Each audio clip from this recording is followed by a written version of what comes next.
I'm going to be presenting today briefly is one of my favorite kinds, namely a bee-loving imaginer. He also happens to be Germany's greatest poet ever, and his name is Johann Wolfgang von Goethe.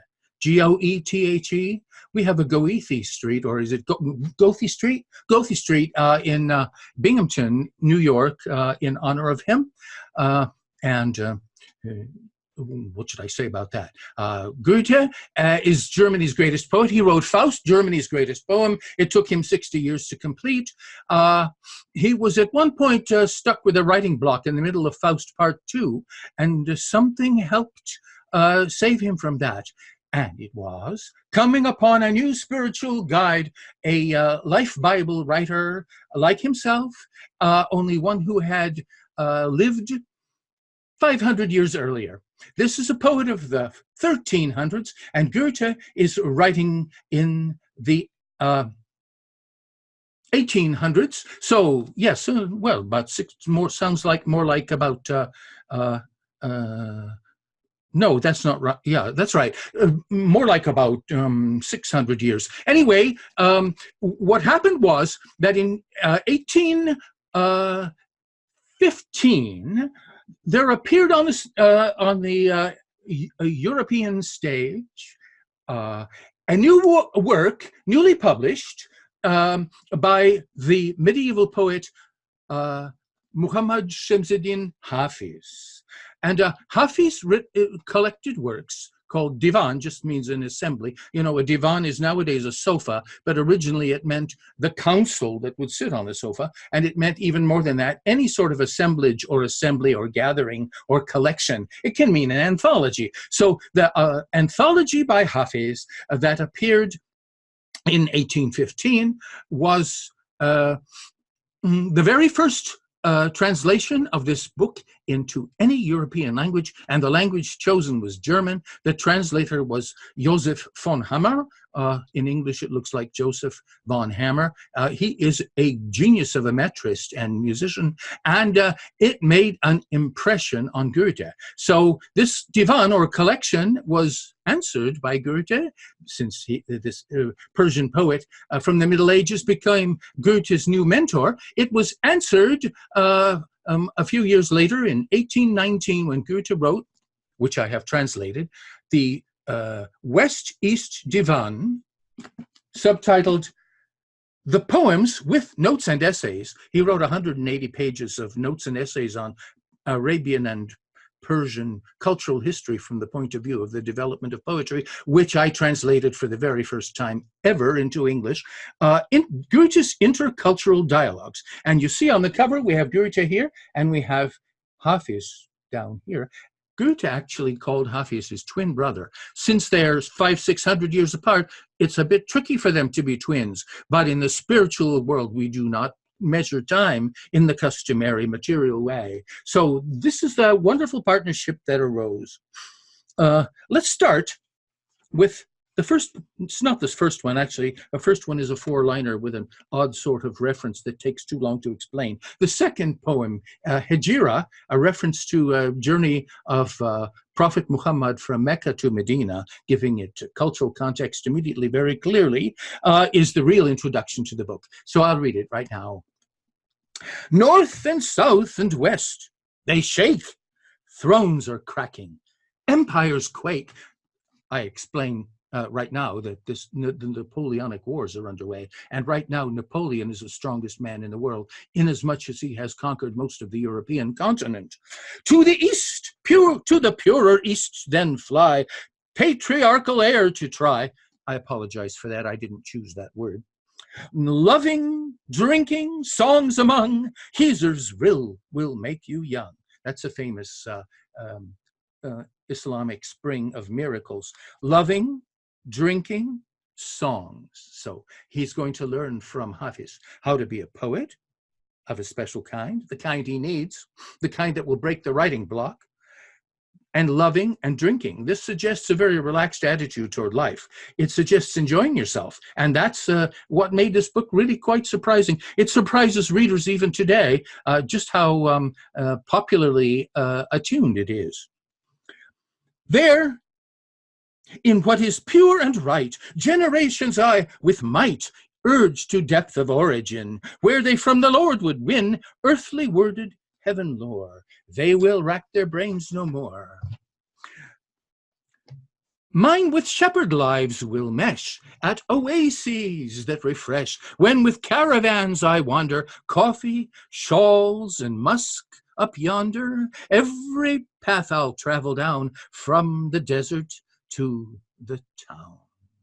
As we ride the rocky way, solace in your song will stay, Hafiz, when the leader will, high on muleback music thrill, lend that stars might wake in light, while the robbers quake in fright.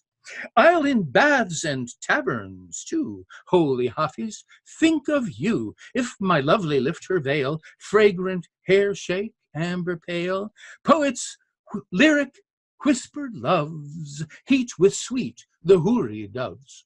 Houris are supernatural females in metaphorical representations of Islamic heaven. If you envy him this joy, or would spoil it for the boy, know that poet words await by the paradisal gate. Softly knocking, they will sway, asking for eternal day.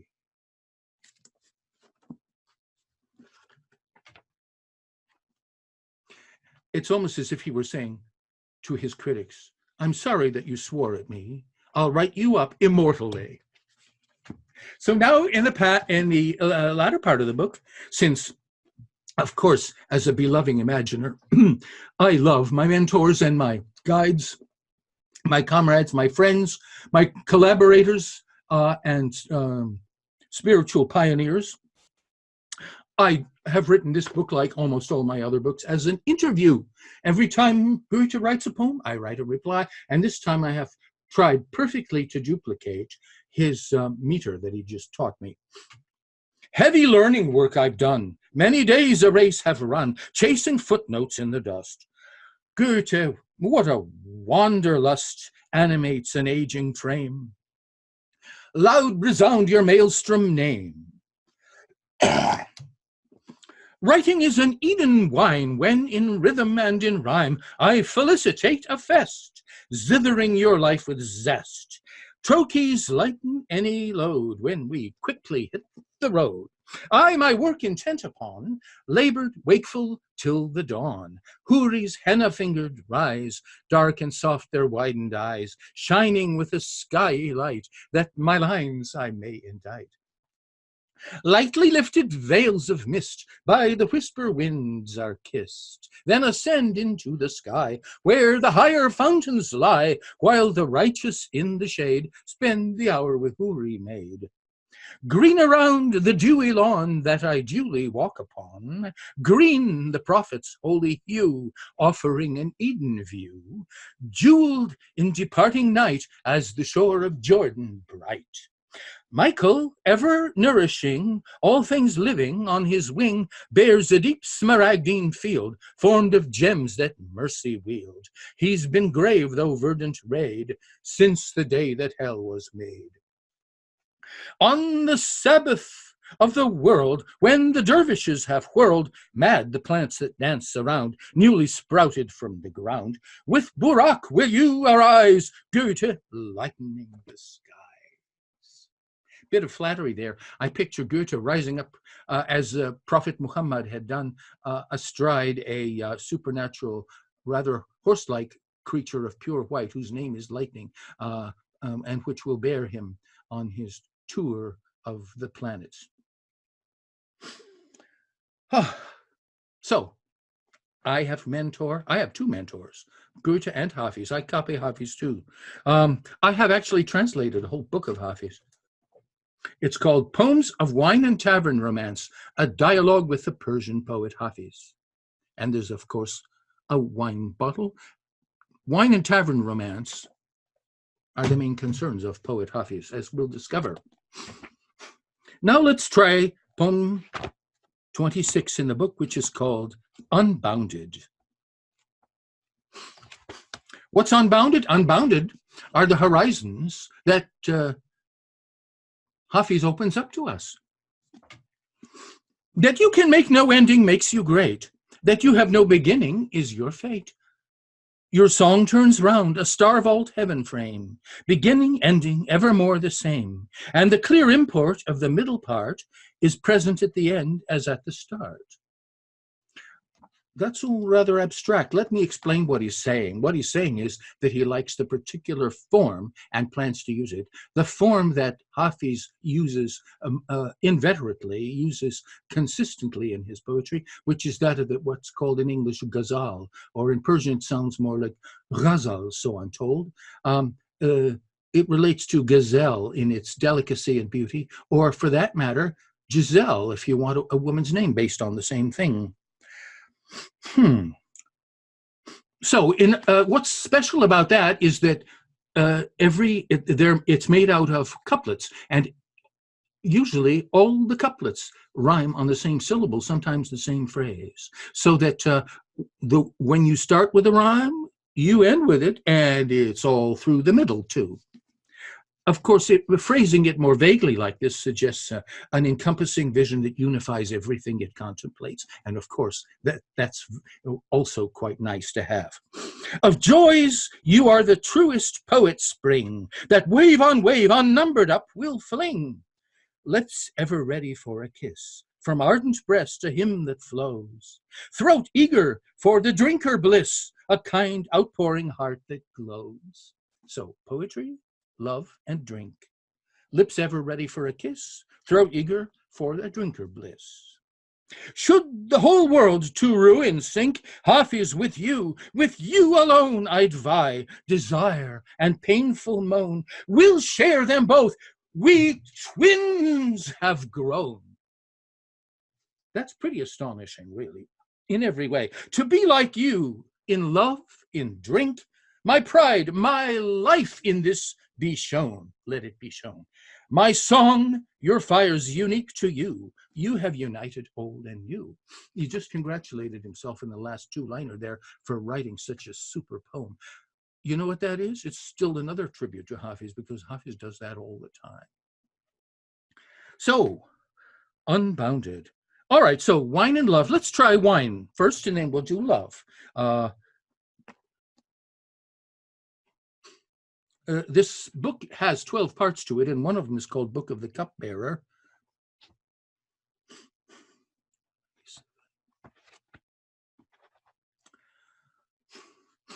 Yes. This starts by giving the impression that we're going to have a theological discussion. The question has been raised, is it true to say that the Quran pre-existed the creation of the world, that it is eternal? Some theologians in Islam have maintained that. Other people have vigorously denied it. This is the kind of discussion a theologian may have, and so Goethe treats us to his version. Is the Quran from eternity? That I will not ask. Might the Quran created be? No answer, a thankless task. That it the book of books need be, my Muslim faith made clear to me. Now I'll stop right there, because that's quite interesting. Goethe is not a Muslim believer. He's like me, an imagining belover. On the other hand, he did make some wonderful comments about Islam. In a note prefatory to the book, he says, rumors have been spread about that the author of this book is himself a Muslim. He doesn't want to deny it. And then he also wrote this wonderful poem, one of my all-time favorites. It's an explanation of what Islam means. It means, in Arabic, surrender, bowing down. In Islam, of course, that is bowing down and surrendering oneself to God. So here's the poem. It's very short, but it's quite memorable. I find it folly and quite odd that stubborn folks seek to deny. If Islam means we all serve God, we all in Islam live and die. Nice to keep in mind. In some of it's a good balance to some of the more playfully skeptical things he writes. Okay, that it the book of books need be, but my Muslim faith made clear to me. That wine is from eternity, this I question not. That it might a pre-angel creation be, may also well be taught. The drinker, whatever the case may be, looks God in the face, the freer he. Now, once he's got going on this, he doesn't like to stop. Evidently, Goethe is rather fond of wine. Drunk is what all of us ought to be. Youth's being drunk without wine, you see. If age can drink itself back to youth, that's wonder virtue too, in truth. Dear life brings worry all the time. A worry breaker is the vine. In another mood, he writes this. All right, no more investigation. The rule about wine is renunciation. And yet, if you still would drunken be, make it of highest quality. To drink bad wine is heresy made twice as bad, it seems to me. Now, maybe I should pause for a minute and try to explain just quite briefly why it is that we're talking about wine when we are also talking about Islam, because there seems to be a clear prohibition in the Quran against the drinking of wine. And the answer to that question is there are different interpretations in different countries. Also, the text itself contains some comments that suggest, the text of the Holy Scripture, the Quran, that suggest that wine drinking is all right if done in moderation. So you have some comments of God speaking through Muhammad, which are more stringent in prohibiting wine, and others which will tolerate it within limits. And then the question is, which do we go with? And that is another question for theologians to deal with. The fact is that they have dealt with it, and that there's been a whole lot of controversy on the topic throughout Islamic history, and Goethe researched that before he did his skeptical treatments, his ironic sometimes and humorous treatments, because he feels a certain lightheartedness is in order when we have, in fact, something that has been treated quite freely and with a lot of imaginative ingenuity in history by Islamic poets. We have also to imagine the differences in Islam in different topographical settings. In Arabia and Persia and let's say Egypt, it's easier to forbid the raising of grapes because the place is rich in desert acreage. But what about Persia? Persia happens to have no shortage of rich, loamy soil, absolutely ideal for vineyards. And so that's still another reason. So wine is not only tolerated in Persian Islam, which is the culture of Hafiz, it is made into a symbol of ardor, of fervor, of excitement, which characterizes love also. And it is rarely separable in Persian Sufi poetry from the idea of love for a person, which it in turn is very difficult to distinguish from love for God who made that person.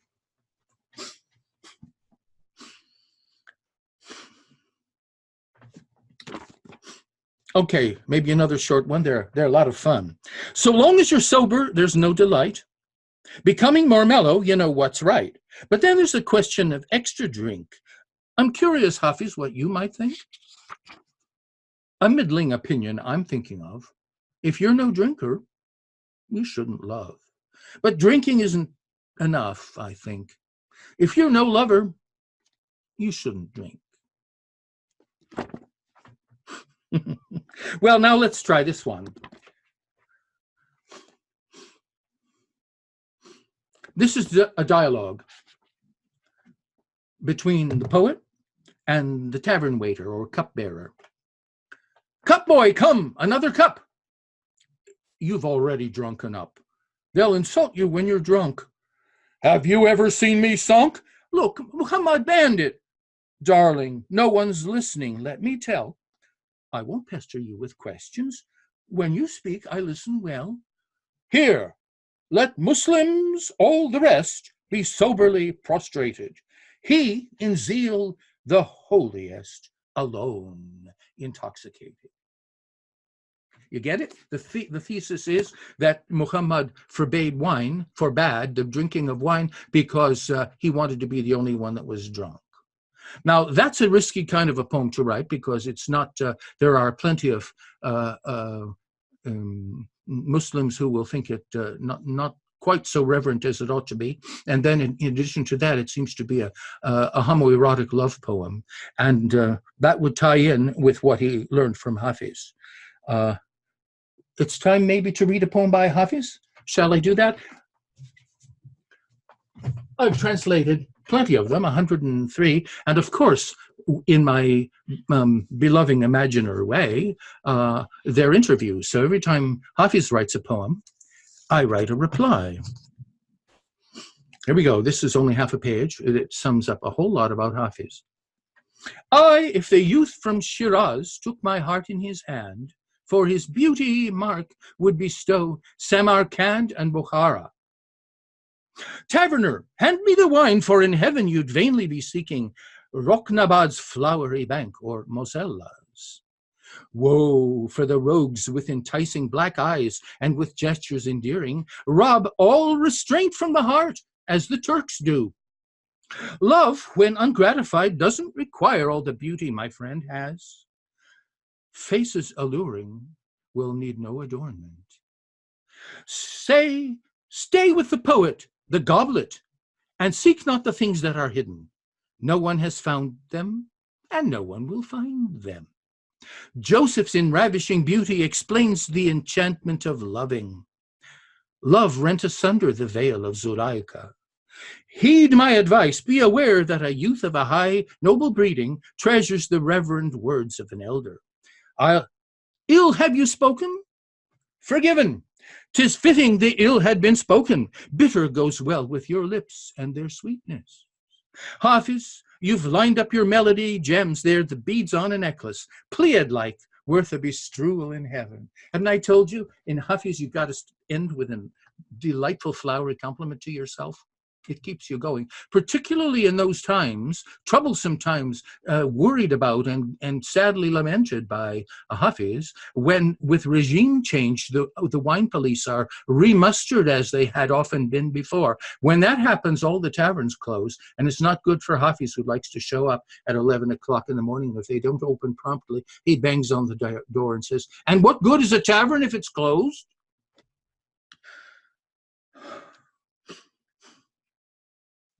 Well, we've dealt a bit with wine. How about love? This is one of my favorite Goethe love poems. Goethe is famous all over the world for being a marvelous love poet, and doubly famous because many of the greatest composers, Schumann, Schubert, just to name two out of the top 10 out of the hundreds that have done it, have set Goethe's beautiful love poems to music. This one particularly appeals to me, and it's called "It Is Good." That's quoting from God, or paraphrasing, because in the Genesis it repeatedly says, "And God created his works on a certain day, and he looked at them and said, Behold, it is good."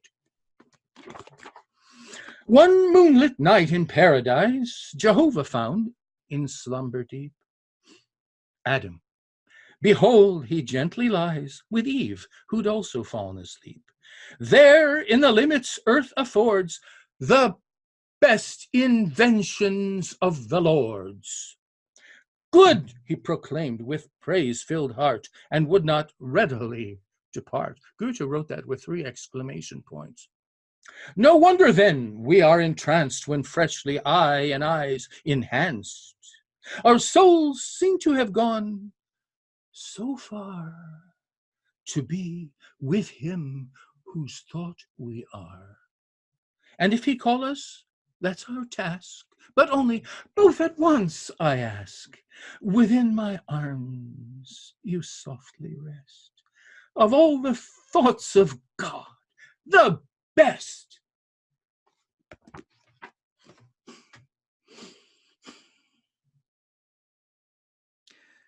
Well, let's try something a little milder. Goethe writes this book when he is in his 60s. I'm in my 70s, I can relate. And sometimes he takes the view of an older person to love, and then he begins rather calmly to contemplate the fact that he is not now what he once was. However, compensation is at hand, because what you can do, you can empathize with the young folks and enter into their adventures insofar as humanly possible, and that he resolves to do in the spirit of Hafiz, to whom he does not fail to pay tribute. So listen, this is called Past in Present. lily, rose, bedewed by dawn, in the garden bloom nearby, friendly, wooded, farther on, boldly climb the cliffs on high, and with rounding forest nigh, and with knightly castle crown, summit arc will guide the eye to the valley looking down. Green aroma, memory, when we suffered so from love, springs upon my psaltery, with the morning sun ray strove. In other words, it's a competition between the sunlight and his music playing on a folk harp. Which can be more creative? Und da duftet's wie vor Alters, da wir noch von Liebe litten. Und die Saiten meines Psalters mit dem Morgenstrahl sich stritten. I couldn't pass that up. German is such a gorgeous language.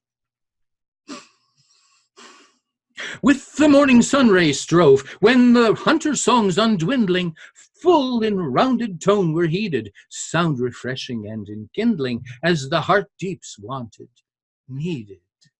So the woods forever grow. Raise your spirit then with this, what rejoiced you long ago, now enjoy in others' bliss. No one then will us reprove that we care for self alone.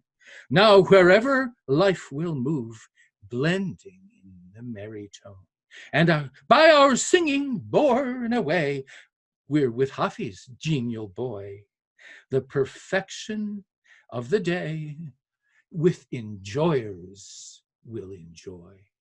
If Hafiz is there, you know there'll be an enjoyer present at the festivity. I think maybe one concluding poem about love, and this is most people's favorite. It might be the greatest one he ever wrote.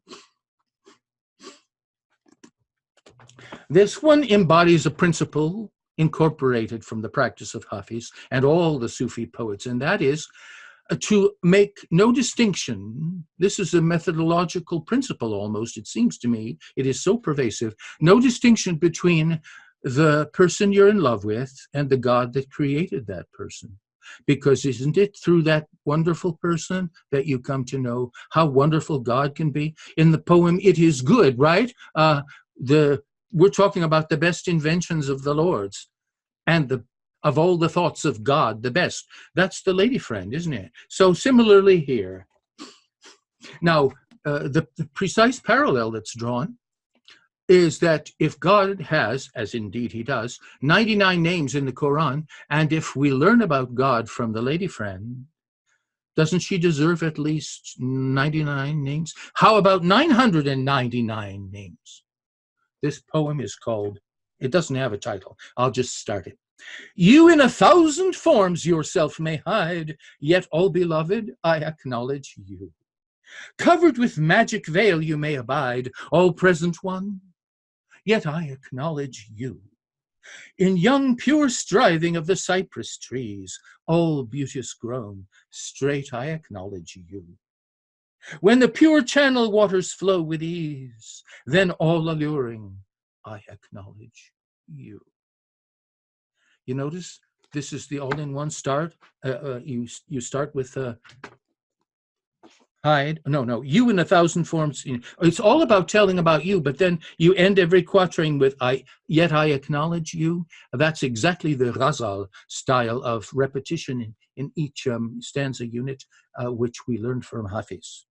In young pure striving, yes, I read that. When climbing high, the water jet outspreads, all playful, gladly I acknowledge you. When clouds reshaping raise their heaven heads, all manifold, there I acknowledge you. On vale beflowered with meadow tapestry, all colors starry, I acknowledge you. When myriad grasping ivy arms I see, oh, all surrounding, I acknowledge you.